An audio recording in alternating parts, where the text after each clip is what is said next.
So it looks like something is going on with Derren Brown. Ghost train. This is your stop.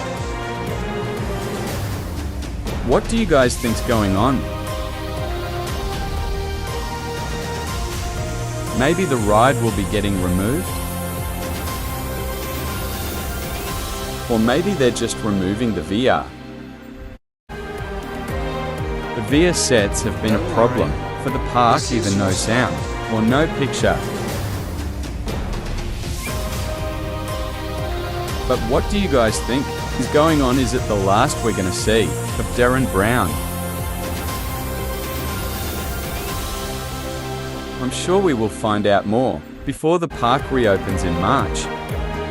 Don't worry, this is your stop. Don't forget to subscribe and like and share.